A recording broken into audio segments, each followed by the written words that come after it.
زبان سے کہہ بھی دیا لا الہ تو کیا حاصل، زبان سے کہہ بھی دیا لا الہ تو کیا حاصل، دل و نگاہ مسلمان نہیں تو کچھ بھی نہیں۔ حضرات گرامی، تمام تعریفیں اس پاک ذات کے لیے ہے جس نے ہمیں اور آپ کو اس کائنات میں پیدا فرمایا، پھر پیدا فرمانے کے بعد ہمیں بے شمار نعمتیں عطا فرمائی کہ اگر ہم ان نعمتوں کو گننا چاہیں، شمار کرنا چاہیں تو ہم نہیں کر سکتے، کیونکہ قرآن خود ہماری رہنمائی فرما رہا ہے اور اعلان کر رہا ہے وَإِن تَعُدُّوا نِعْمَةَ اللَّهِ لَا تُحْصُوهَا، کہ اے اللہ کے بندو، اگر تم اللہ کی نعمتوں کو گننا چاہو، اگر تم شمار کرنا چاہو، کاؤنٹ کرنا چاہو تو نہیں کر سکتے۔ حضرات گرامی، اس کائنات کے اندر جتنی بھی چیزیں ہیں، ایک ایک ذرے کا، ایک ایک پتے کا، ایک ایک قطرے کا مالک اللہ رب العالمین ہے، اور ہمارے پاس جتنی بھی نعمتیں ہیں اللہ کی طرف سے ہیں، جبکہ ہم اس لائق نہیں تھے، پھر بھی اللہ نے ہمیں ان نعمتوں سے نوازا۔ اللہ خود ہمیں بتا رہا ہے وَلَقَدْ كَرَّمْنَا بَنِي آدَمَ، اے ابن آدم، ہم نے تمہیں عزت والا بنایا، عظمت والا بنایا، بزرگی والا بنایا، تقدس والا بنایا۔ پھر اللہ کی مخلوق میں ایک مخلوق ہے نوری ملائکہ، جنہیں ہم فرشتے کہتے ہیں۔ یہ معصوم ہیں، ان سے گناہ کا صدور نہیں ہوتا۔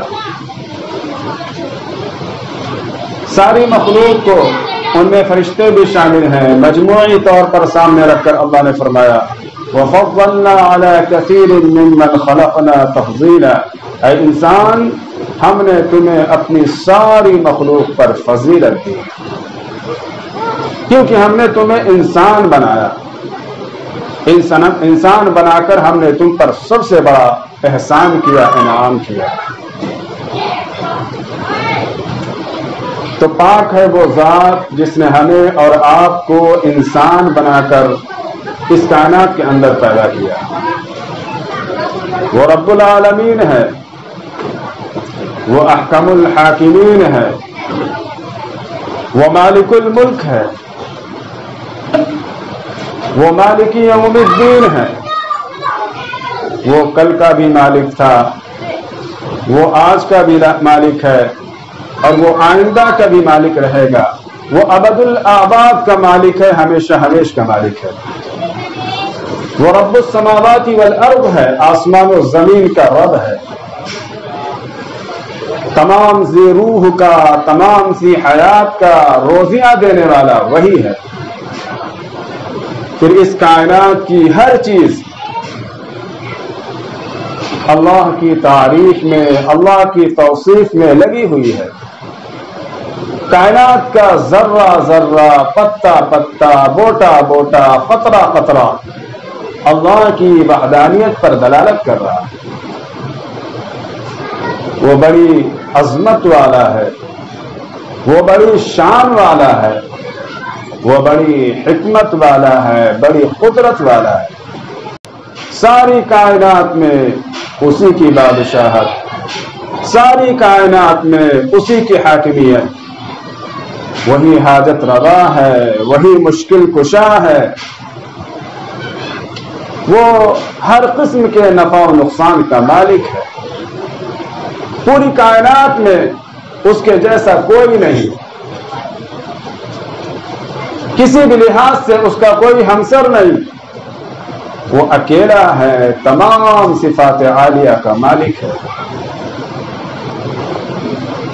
ساری کائنات کے اندر اللہ سبحانہ و تعالی کی قبض قدرت ہے.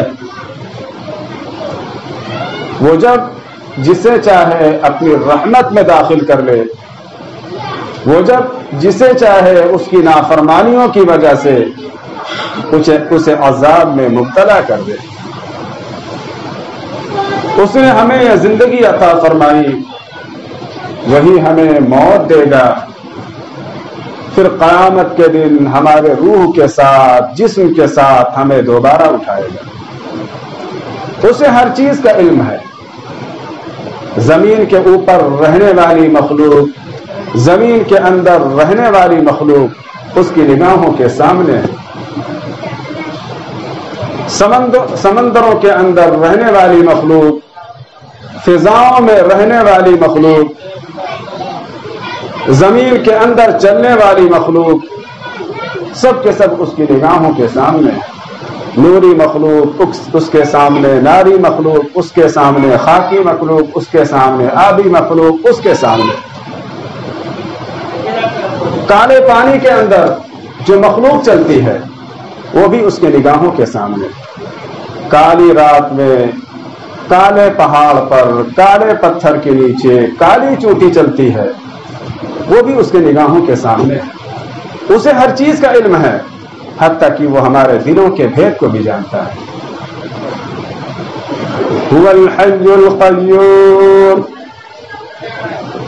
إلهكم إله واحد لا إله إلا هو الرحمن الرحيم.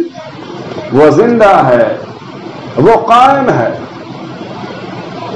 نہ کھانے کے ساتھ، نہ پینے کے ساتھ، نہ روح کے ساتھ، نہ جسم کے ساتھ، نہ اسباب زندگی کے ساتھ. ہم اور آپ زندہ ہیں کھانے پینے کے ساتھ، روح کے ساتھ، جسم کے ساتھ، لیکن اللہ رب العزت زندہ ہے، قائم ہے، نہ اسے روح کی ضرورت، نہ اسے جسم کی ضرورت، نہ اسے کھانے پینے کی ضرورت، نہ اسے دن کی ضرورت، نہ اسے رات کی ضرورت، نہ اسے تاریکی کی ضرورت، نہ اسے روشنی کی ضرورت، نہ اسے چھت کی ضرورت، نہ اسے پنکھے کی ضرورت، نہ اسے ہوا کی ضرورت، نہ وہ کسی سے مدد کروانے کا محتاج ہے، نہ وہ کسی سے حفاظت کروانے کا محتاج ہے. سب اس کے محتاج ہیں. وہ اپنی ذات میں حفیظ ہے، سب کی حفاظت کرتا ہے. وہ اپنی ذات میں نصیر ہے، سب کی مدد کرتا ہے. الہکم الہ واحد، اے لوگو تمہارا معبود بس ایک ہے. لا الہ الا هو الرحمن الرحیم، اس کے علاوہ کوئی بھی عبادت کے لائق نہیں، بندگی کے لائق نہیں، پرستش کے لائق نہیں، پوجا کے لائق نہیں، مانگنے کے لائق نہیں. وہ الرحمن الرحیم، وہ بڑا مہربان ہے، نہایت رحم کرنے والا ہے. اتنا پاورفل رب، اتنا طاقت والا رب، جو ہر وقت اپنے بندوں کی جانب متوجہ ہے اور کہہ رہا ہے کہ اے میرے بندوں، یہ کائنات کی ساری چیزیں میں نے تیرے لیے پیدا کی ہے اور تجھے میں نے اپنے لیے پیدا کیا ہے. تو ہم اپنے پروردگار کو چھوڑ کر کن تاریکیوں میں بھٹک رہے ہیں؟ ہم کہاں جا رہے ہیں؟ ہمارے پروردگار نے ایک دین دے کر بھیجا، وہ ہے دین اسلام. جو لوگ دین اسلام پر زندگی گزار کر اپنے رب کے حضور حاضر ہوں گے وہ کل قیامت کے دن کامیاب ہوں گے. جنہوں نے دین اسلام کو چھوڑ کر اس دنیا میں زندگی گزاری ہوگی وہ ناکام ہو گئے. قرآن اعلان کرتا ہے ان الدین عند اللہ الاسلام، اے لوگو اللہ کے نزدیک اصل دین اسلام ہے، جو اللہ کا نازل کردہ دین ہے.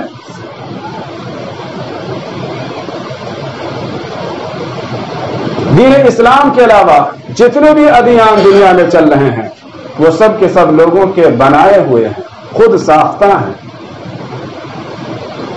اللہ کے ان کی قدر و قیمت نہیں، وہ ہماری نگاہوں میں دیکھنے میں کتنے بھی اچھے اور بھلے کیوں نہ معلوم ہو، لیکن دین اسلام کے علاوہ کوئی بھی دین اللہ کی بارگاہ میں قبول نہیں. افغیر دین اللہ یبغون، اللہ فرماتا ہے کیا وہ لوگ دین اسلام کو چھوڑ کر کسی اور دین کے پیچھے پڑے ہوئے ہیں؟ وَلَهُ أَسْلَمَ مَنْ فِي السَّمَاوَاتِ وَالْأَرْضِ. ایسے لوگوں کو معلوم ہونا چاہیے کہ کائنات کی ساری چیزیں، زمین و آسمان کی جتنی بھی چیزیں ہیں، وہ سب کے سب چاروں ناچار ہو کر، مجبور ہو کر اللہ کے نظام کے، اللہ کے قانون کے تابع ہیں. خواہ وہ کوئی بھی ہو، کٹر سے کٹر کافر ہے وہ بھی اللہ کے نظام کے تابع ہے. کٹر سے کٹر مشرک ہے وہ اللہ کے قانون کے تابع ہے. اللہ نے سارے انسانوں کے لیے ایک نظام بنا دیا کہ دنیا کے سارے انسان اپنے آنکھوں سے دیکھیں گے، دنیا کے سارے انسان اپنے کانوں ہی سے سنیں گے، دنیا کے سارے انسان اپنی زبان سے بولیں گے، دنیا کے سارے انسان اپنے ناک سے سونگیں گے، دنیا کے انسان اپنے دل اور دماغ سے فیصلہ کریں گے، سوچیں گے، دنیا کے انسان اپنے ہاتھوں سے عمل کریں گے، دنیا کے انسان اپنے پیروں سے چلیں گے. اللہ نے یہ قانون بنا دیا. اب کٹر سے کٹر کافر بھی اس قانون سے باہر نہیں جا سکتا. اگر وہ کہتا ہے کہ ہم رب کے قانون کو نہیں مانتے تو وہ ناک کے علاوہ پیروں سے سانس لے کر دکھا دے. اگر وہ کہتا ہے کہ ہم اللہ کے قانون کے تابع نہیں ہیں تو وہ زبان سے بولنے کے علاوہ اپنے ہاتھوں سے بات کر کے دکھا دے. اگر وہ کہتا ہے کہ ہم اللہ کے قانون کے تابع نہیں ہیں تو اپنے کانوں کے علاوہ وہ اپنے دل سے سن کر دکھا دے. اگر وہ کہتا ہے کہ ہم اللہ کے قانون کے تابع نہیں ہیں تو وہ اپنے ناک کے علاوہ وہ اپنے پیٹھ سے سانس لے کر دکھا دے.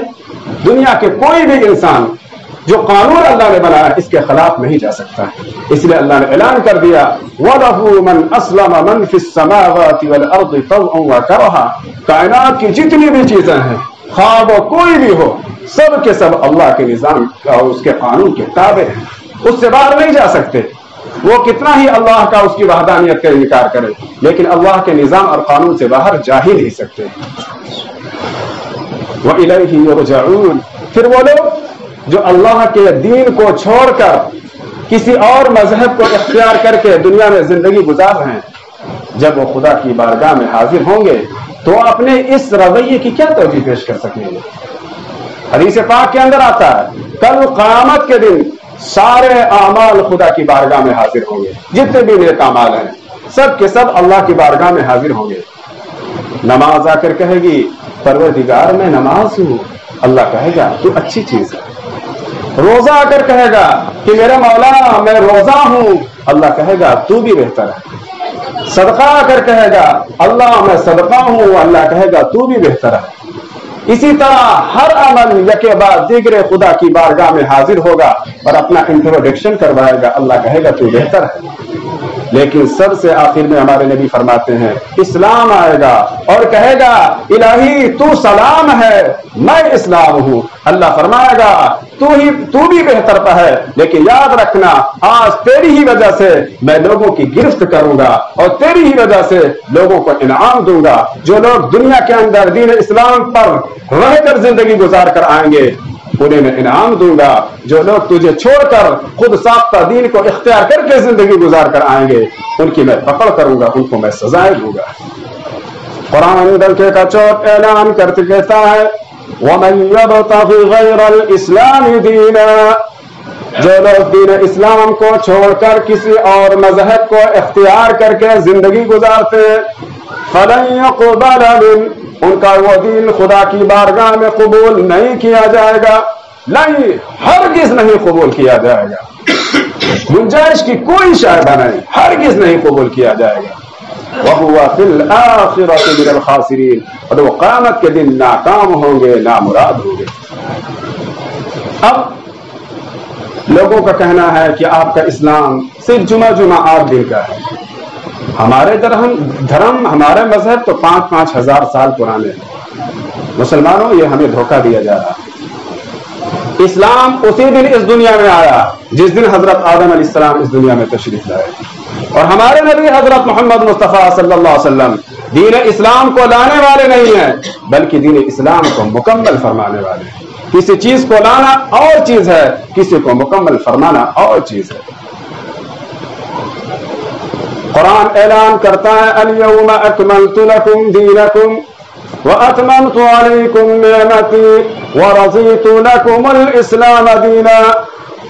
وہ دین اسلام جو حضرت آدم علیہ السلام کی آدمیت سے چلا، وہ دین اسلام جو حضرت شیس علیہ السلام کی معرفت سے چلا، وہ دین اسلام جو حضرت نوح علیہ السلام کی شجاعت سے چلا، وہ دین اسلام جو حضرت لوط علیہ السلام کی حکمت سے چلا، وہ دین اسلام جو حضرت ابراہیم علیہ السلام کی اخوت سے چلا، وہ دین اسلام جو حضرت ابراہیم علیہ السلام کی خلت سے چلا، حضرت ہارون علیہ السلام کی اخوت سے چلا، وہ دین اسلام جو حضرت اسماعیل علیہ السلام کی قربانی سے چلا، حضرت اسحاق علیہ السلام کی رضا سے چلا، حضرت یعقوب علیہ السلام کے اعتماد سے چلا، وہ دین اسلام جو حضرت یوسف علیہ السلام کی حسن و تمکنت سے چلا، وہ دین اسلام جو حضرت موسیٰ علیہ السلام کی جلال سے چلا، حضرت عیسیٰ علیہ السلام کے جمال سے چلا، اسی اسلام کے تکمیل جناب محمد رسول اللہ صلی اللہ علیہ وسلم کے کمال پر کر دی گئی اور اعلان کر دیا گیا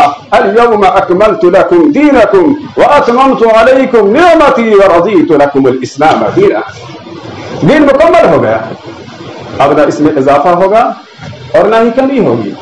شریعت اسلامی مکمل ہے اور شریعت اسلامی کے دو بنیادی ماخذ ہیں، ایک قرآن پاک ہے، دوسرے حدیث نبوی ہے۔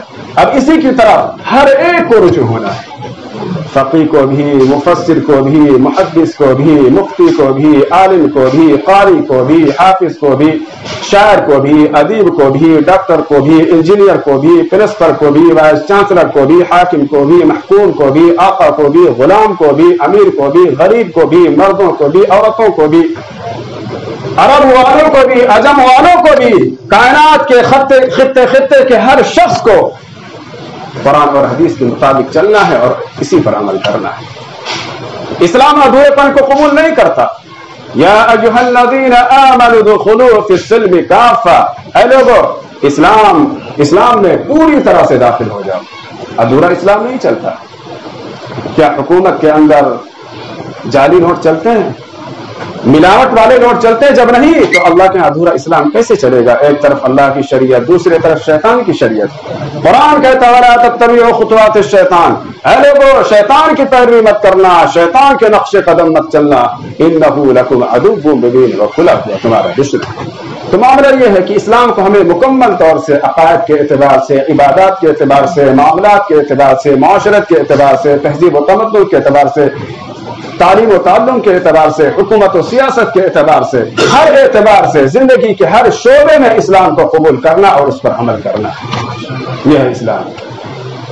تو اسلام کو ہمیں مکمل طور پر اپنانا ہے اور اسلام ہی اصل دین ہے جو اللہ کا نازل کردہ دین ہے۔ اس کے علاوہ جتنے بھی ادیان ہیں سب لوگوں کے بنائے ہوئے ہیں، خود ساختہ ہیں، اللہ کے ہاں ان کی کوئی اہمیت نہیں ہے۔ اس لیے ہم اسلام کو مضبوطی کے ساتھ پکڑیں اور اسی کے مطابق زندگی گزارنے کی کوشش کریں۔ اللہ تعالی ہم سب کو عمل کی توفیق عطا فرمائے۔